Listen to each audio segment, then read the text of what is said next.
Bismillahirrahmanirrahim. Assalamualaikum warahmatullahi wabarakatuh.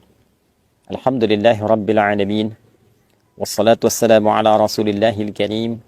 Nabiyyina wa sayyidina Muhammadin wa ala alihi wa sahbihi ajma'in. Wa ba'd.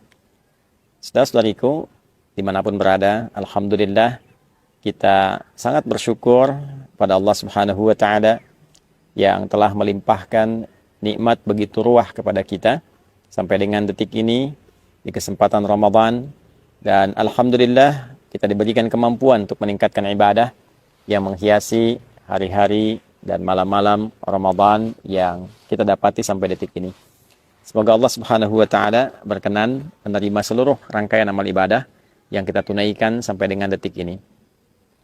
Teman-teman, di antara keutamaan dan keistimewaan Ramadan seperti pernah kita ulas adalah bulan yang menghadirkan limpahan kesempatan untuk bermunajat kepada Allah Subhanahu wa Ta'ala. Di antara munajat itu dapat kita arahkan khusus untuk memohon ampunan Allah Subhanahu wa Ta'ala. Dengan kata lain, Ramadan adalah bulan kesempatan untuk bertaubat kepada Allah Subhanahu wa Ta'ala. Ramadan adalah bulan untuk memperbanyak permohonan ampunan kepada Allah Subhanahu wa Ta'ala. Namun demikian, penting untuk kita bersama mempelajari lagi bahwa taubat adalah bagian dari ibadah. Istighfar bagian dari ibadah. Layaknya ibadah, maka ia memiliki cara, memiliki adabnya, memiliki aturannya. Salat, ibadah, memiliki aturan. Membaca Al-Quran, ibadah, memiliki aturan. Berdoa, ibadah, memiliki aturan. Maka taubat pun ketika digolongkan pada ibadah, ia memiliki adab, memiliki cara, memiliki aturan. Banyak diulas untuk bertobat, tentu mesti ada pengakuan, mesti ada penyesalan, mesti ada kesadaran untuk memperbaiki diri dan berkomitmen untuk berbuat lebih baik dibandingkan dengan hari-hari yang telah berlalu. Menutup yang salah dengan yang soleh, membuktikan kepada Allah bahwa kita telah berubah. Itulah inti taubat. Namun yang jarang dikaji adalah tentang dua jenis dosa yang penting kita ketahui, sehingga dengan pengetahuan itu kita memahami dengan baik bagaimana caranya bertobat, memohon ampunan terkait dengan jenis dosa yang mungkin pernah kita kerjakan dalam berkehidupan. Secara umum teman-teman, dosa dibagi pada dua bagian. Secara umum, yang pertama, dosa seorang hamba kepada Tuhannya, hubungannya langsung dengan Allah Subhanahu wa Ta'ala. Alaqatil makhluk bil khaliq. Hubungan antara makhluk, yaitu kita semua yang tercipta, dengan Khalik, Allah Subhanahu wa Ta'ala yang menciptakan kita. Ada banyak perintah-perintah secara langsung dari Allah kepada kita, khususnya berupa perintah pengabdian, ibadah, kebertuhanan kita kepada Allah Subhanahu wa Ta'ala, yang kadang juga direspon dengan respon yang kurang baik, atau bahkan ada yang tidak menunaikannya. Contoh, saat Allah perintahkan kita menunaikan sholat, maka ada sebagian hamba yang tidak mengindahkannya. Bahkan bukan hanya malas, dia tidak menunaikan sholat seperti yang Allah perintahkan. Tentu itu melahirkan dosa. Allah perintahkan dia untuk mengkaji Al-Quran, membaca Al-Quran, bahkan belum punya waktu yang cukup untuk sekedar membacanya. Allah perintahkan untuk berpuasa, bahkan ia belum punya kekuatan untuk memotivasi dirinya demi menunaikan apa yang Allah perintahkan itu.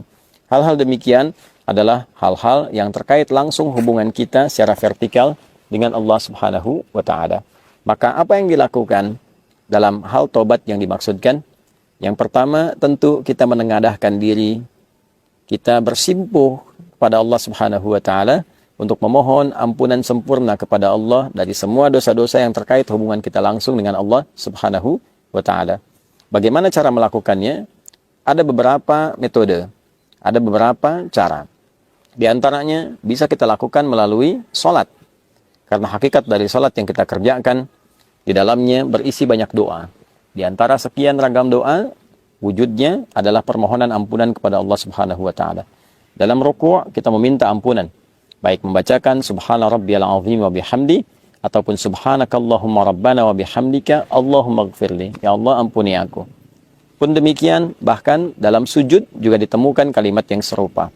Duduk di antara dua sujud, kalimat pertamanya Rabbi gfirli, ya Allah ampuni aku. Bahkan di pembuka salat dalam iftitah, Di antara sekian rangkaian doa iftitah, salah satunya adalah doa taubat, permohonan ampunan. Allahumma ba'id baini wa baina khatayaya kama ba'adta bainal masyriqi wal maghrib. Demikian selanjutnya hadis terkait. Ya Allah, aku mengakui banyak dosa yang aku kerjakan, banyak kesalahan yang aku perbuat. Mohon jauhkan aku antara dosa yang telah aku perbuat sejauh Engkau pisahkan timur dan barat. Aku tidak ingin berjumpa lagi. Aku ingin berpisah dengan dosa itu. Aku ingin dibersihkan ya Allah selama hidupku. Dilakukan dengan salat, dan dengan itu Allah berkenan menggugurkan semua keburukan yang pernah kita lakukan. Demikian saat seseorang di era Nabi datang kepada Rasulullah SAW sebelum Nabi menunaikan salat, dan dia berkonsultasi telah melakukan satu kesalahan yang fatal. Maka karena akan tiba waktu salat, Nabi SAW meminta orang ini untuk menahan diri sejenak. Ketika menunaikan salat, kemudian turunlah Al-Quran surah ke-11 Hud ayat 114. Aqimis salata tarafain nahar wa zulafan minal lail innal hasanati yudhibna sayyiat. Tunaikanlah olehmu salat baik di kesempatan siang ataupun juga di kesempatan malam. Sungguh salat itu adalah perbuatan yang baik. Salat-salat yang kau kerjakan, subuhkah, zuhurkah, asar, maghrib sampai isya, bahkan salat-salat sunnah itu adalah hal yang baik, bernilai pahala dan berpotensi menggugurkan dosa. Hal yang baik, bernilai pahala, berpotensi menggugurkan dosa, disebut dengan hasanah. Jamaahnya disebut dengan hasanat. Lawannya sayyiat. Maka hasanah itu akan menggugurkan sayyiat. Hasanah yang saleh bisa menutup yang salah. Maka Allah tegaskan, innal hasanati, sungguh kebaikan-kebaikan bernilai pahala itu, yudhibna sayyiat, itu akan menggugurkan, menghilangkan segala bentuk keburukan-keburukan. Maka setelah Nabi menunaikan salat dan tuntas, orang ini berkonsultasi lagi, bagaimana dengan status kesalahan saya Rasulullah? Maka Nabi memberikan komentar atau maqala bahwa Allah sudah menurunkan ayat, dengan engkau menunaikan salat, dengan bermunajat kepada Allah, istighfar, betul-betul serius bertobat, Allah berkenan mengampuni dosa-dosa yang pernah dilakukan dalam hidup. Maka inilah salah satu fungsi salat. Fungsi salat bermakna taubat. Jadi bukan sekedar hajat. Wasta'inu bis-sabri was-salah. Kalau Anda punya persoalan, minta tolong kepada Allah, sabar terima, lalu menunaikan salat. Maka dalam salat kita meminta kepada Allah pertolongan. Itulah hajat. Karena itu dikenal salat adalah hajat. Tapi salat juga punya fungsi atau makna taubat. Kita mohon ampunan kepada Allah. Dalam ruku taubat, dalam sujud taubat, perbanyak, perlama dalam sujud itu, dan mohonkan ampunan Allah, ingat-ingat kesalahan apa yang kita perbuat. Setelah itu, kita minta kebaikan-kebaikan, kita berdoa dengan cara yang benar dan cara yang baik.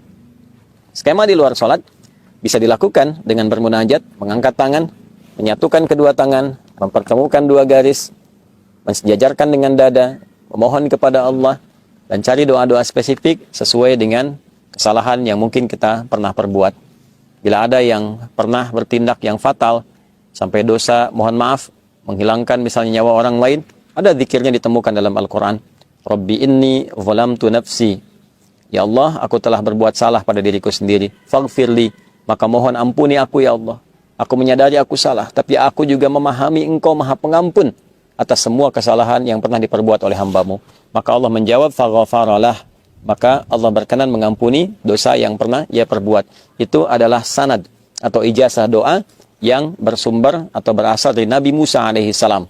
Ketika terjadi peristiwa yang tidak disengaja, Nabi Musa mengingatkan dengan menampar, tapi kekuatan yang diterima oleh pemuda yang kena tamparan itu menyebabkan dia meninggal.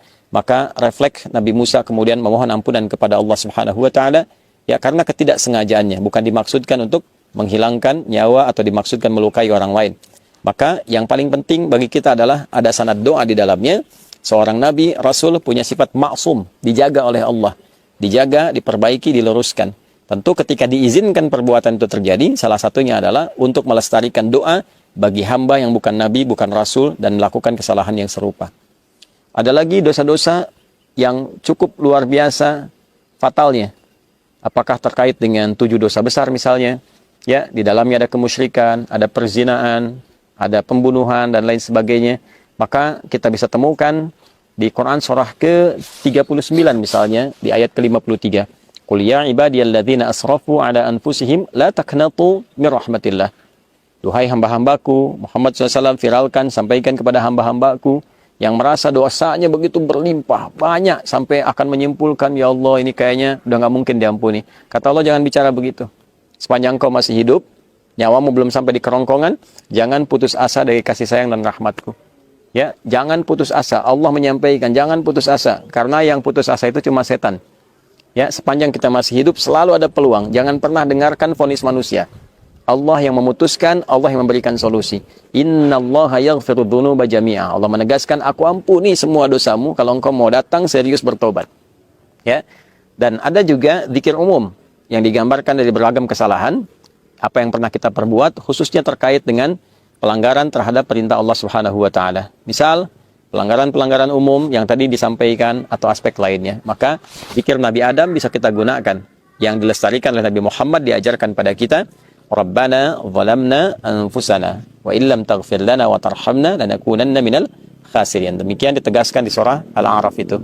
Itu diantara sekian yang bisa kita uraikan, bisa kita bacakan, guna setidaknya harapan untuk menghilangkan dan juga menghapuskan kesalahan yang kita perbuat dengan seizin Allah Subhanahu wa taala. Namun demikian, ada dosa-dosa pula yang terkait dengan sifat adamiyah, hablu minan nas. Al-bu'dal insanil ijtima'i, aspek sosial. Ya, dengan teman, pernah menfitnah, pernah bikin hoax, ya, utang yang belum dibayar, ya tidak melahirkan dosa. Tapi ketika kadang-kadang berutang mudah, membayar utang tidak mudah, ya. Nah, seringkali ada provokasi dari setan dan itu diambil, justru terbalik. Alih-alih memberikan kemudahan kepada pemberi utang untuk membayar walau dengan mencicil. Nah, ini kadang-kadang muncul setan memprovokasi, malah membicarakan pemberi utang sendiri, atau menyebarkan kekurangannya, atau bahkan bersikap hal yang tidak baik. Ya, dia telah memberikan dengan sangat mudah, tapi ketika diminta justru yang keluar misalnya kata-kata kasar, ya, tidak dibayarkan, dalam saat yang sama justru menyebarkan aib atau membuat informasi yang salah, yang keliru, sehingga dengan tujuan ingin menutupi kesalahan yang telah diperbuat. Ini sifat dosa adami, ya, dosa yang terkait dengan sifat kemanusiaan secara sosial. Artinya fitnah, artinya hoax, artinya sifat mencela, merendahkan orang lain. Maka cara tobatnya tidak hanya dicukupkan dengan minta ampun kepada Allah, tapi diharuskan meminta maaf kepada orang yang terzalimi. Ya, jika orang itu mengabaikan, maka ditutup hubungan kita dengan dia. Yang dimaksudkan begini, semisal ada orang mencela kita, lantas kita mengabaikan itu, kita biarkan, kita abaikan, ya, kita mintakan kepada Allah solusi kebaikan, saya tidak ingin menanggapi. Maka kita yang dicela itu oleh Allah akan ditutup hubungannya dengan orang tadi dalam hal memikirkan dia, dibuat seakan-akan tidak ada masalah. Tapi orang yang mencela tadi, ya, sebelum dia minta maaf kepada orang yang dicela, maka tetap akan tergantung keadaan taubatnya, tetap tergantung keadaan permohonan ampunannya kepada Allah sebelum dia meminta maaf kepada orang yang telah dicelanya itu. Nah, karena itu di bulan Ramadan, bulan baik, bulan permohonan ampunan, bulan taubat, kita mesti memahami skema ini. Tidak cukup dengan kita mengatakan, ya Allah ampuni saya, pada bagian yang kedua ini lantas selesai. Hubungan dia dengan Allah selesai, tapi dengan orang itu belum selesai. Ya, bagaimana faktor belum selesainya? Di hadis Muslim, riwayat sahabat Abu Hurairah radhiyallahu taala anhu, bila ini tidak diselesaikan di dunia, maka di akhirat bisa terjebak pada potensi kebangkrutan yang disebut dengan muflis, orang yang bangkrut, karena pahala dia ditransferkan kepada orang yang pernah dizaliminya. Tu'khadhu hadza min hasanati wa hadza min hasanatihi. Dia berbuat salat, lantas dia mencela orang lain, maka pahala salatnya diberikan kepada orang yang dicela itu. Demikian selanjutnya, sampai tertiba ada yang fa in faniyat hasanatu, habis modal kebaikannya, tersisa keburukannya. Misal, pahala salat habis, baca Quran habis, tersisa pahala bikin hoax, ya, tentang orang lain. Maka dosa orang yang dihoaxkan itu dibicarakan, diturunkan martabatnya, diambil dosanya, ditimpakan kepada pembuat hoax itu. Faturiha finnar, maka dicucilah dulu dia di neraka dari keburukan-keburukan yang pernah ia kerjakan itu. Maka dari itu teman-teman sekalian, penting bagi kita untuk saling memaafkan, untuk juga memotivasi diri mau meminta maaf. Untuk memaafkan itu sesuatu yang rasanya tidak terlampau sulit. Namun untuk meminta maaf, hal itulah yang kadang-kadang jarang disadari pentingnya untuk dilakukan, karena banyak hambatan yang setan hadirkan dan tidak menginginkan hamba kembali menjadi baik. Untuk itu, saya ingin mengingatkan pada diri pribadi dengan menyampaikan sebesar-besarnya. Yang pertama, mohon ampun pada Allah Subhanahu wa taala. Yang kedua, meminta maaf pada teman-teman semua dimanapun berada, yang boleh jadi dalam setiap tindakan, perilaku, tutur kata berpotensi menyakiti, melukai, atau juga menghadirkan hal yang kurang berkesan dan berkenan. Mohon dimaafkan, mohon sebesar-besarnya diberikan pengertian, dan semoga Allah Subhanahu wa Ta'ala mengampuni dosa-dosa kita semuanya. Allahumma taqabbal minna innaka antas sami'ul alim wa tub 'alaina innaka antat tawwabur rahim. Tubna ilaika ya arhamar rahimin taubatan nasuha waghfir lana dhunubana wa kaffir 'anna sayyi'atina wa tawaffana ma'al abrar. Wa sallallahu ala sayyidina Muhammad wa ala alihi wa sahbihi ajma'in. Wa akhiru da'wana alhamdulillahi rabbil alamin. Adi Hidayat, Rabiati Khairatun Hisan dari Mira. Assalamualaikum warahmatullahi wabarakatuh.